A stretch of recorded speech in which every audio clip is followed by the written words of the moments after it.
काय सांगाल? गेल्या 25 वर्षापासून आपण भाजपच्या एक निष्ठावान कार्यकर्त्या म्हणून काम करत असताना आज आपलं तिकीट कापलं गेलं आहे. आपण प्रचंड शब्दामध्ये रोष व्यक्त केला. आपल्या काय भावना आहेत या ठिकाणी सांगा. आज मी इच्छुक उमेदवार म्हणून 12 मधून फॉर्म भरला होता.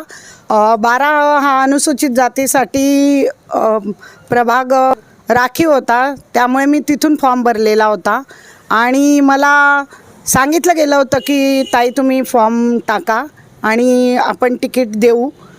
मागच्या वर्षी पण मागच्या वेळेससुद्धा त्यांनी असंच केलं होतं की मला फॉर्म टाकायला सांगितला होता आणि ऐन वेळेस येणाऱ्या उमेदवाराला त्यांनी तिकीट दिलेलं होतं. यावेळेस पण त्यांनी मला आमिष दाखवलं, असंच म्हणता येईल की त्यांनी मला आमिष दाखवलं की तुम्हाला तिकीट देण्यात येईल ताई, तुम्ही खूप जुन्या आहेत, एकनिष्ठ कार्यकर्ता आहेत आणि पक्षासाठी आम्ही कायम झगडत राहतो, तर तुम्हाला तिकीट देण्यात येईल.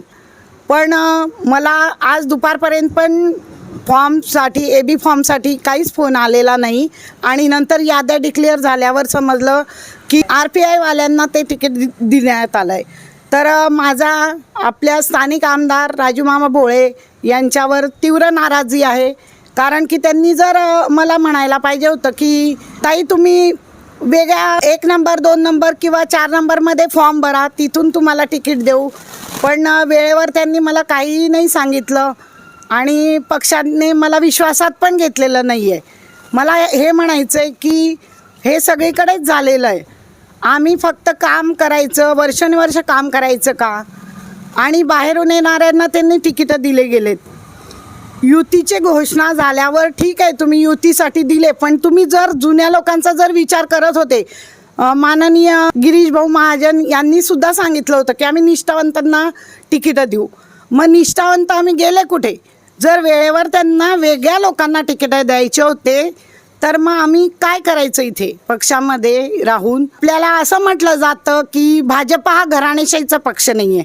भाजपा जर घराणेशाहीचा पक्ष नाही आहे तर आज असं चित्र आहे जळगावमध्ये की घराणेशाहीतले 1-1, 2-2 जणांना तिकीटं दिले गेलेले आहेत. तेच तिकीटं जर भाजपातल्या इतर कार्यकर्त्यांना जर दिले गेले असते तर तेवढेच ते कार्यकर्ते खुश झाले असते. मेरी मिट्टी मेरा देश या प्रकारचे कामं त्यांनी आमच्याकडून करून घेतले. माननीय मंत्री बावनकुळे जे आले होते तेव्हा त्यांनी असं सांगितलं की हे सगळे कामं जे करतील कार्यकर्ते त्यांचं सगळं डाटा ठेवला जाईल आणि त्यांचा विचार आम्ही करू आणि त्यांना आम्ही तिकीटं देऊ. जर आम्ही एवढे 25 वर्षापासून हे सगळं करत आलेलो आहे तर हा डाटा आमचा कुठे गेला आणि त्या डाट्याचा विचार का नाही केला गेला? आणि वेळेवर आलेल्या त्या लोकांनी ते काय केलेलं आहे याचा विचार तरी त्यांनी केला आहे का? की त्यांनी मेरी मिट्टी मेरा देश केला का? किंवा त्यांनी काय सदस्य नोंदणी केली का? तो विचार न करता त्यांना तिकीटं दिले गेलेले आहेत. पक्ष बांधणीसाठी गेली 25 वर्ष आम्ही काम करतोय आणि इथे विविध आमच्या प्रभागामध्ये विविध कामांचं आम्ही लक्ष ठेवून आहे. त्याचप्रमाणे BJPशी लोकांना एकत्रीकरण करतोय, जोडतो आहे, त्यांना विविध BJPच्या केंद्रीय योजनेची माहिती देतो आहे. याचप्रमाणे आम्ही संघटन वाढवलेलं आहे. आमच्या प्रभागामध्ये महिलांना पण आम्ही वाढवलेलं आहे. पण मग याचा विचार आमचा कुठेच झालेला नाही आहे. त्याचप्रमाणे आमचे इथले स्थानिक आमदारांवर माझा रोष आहे की म्हणजे पक्षाविरुद्धच माझा रोष आहे.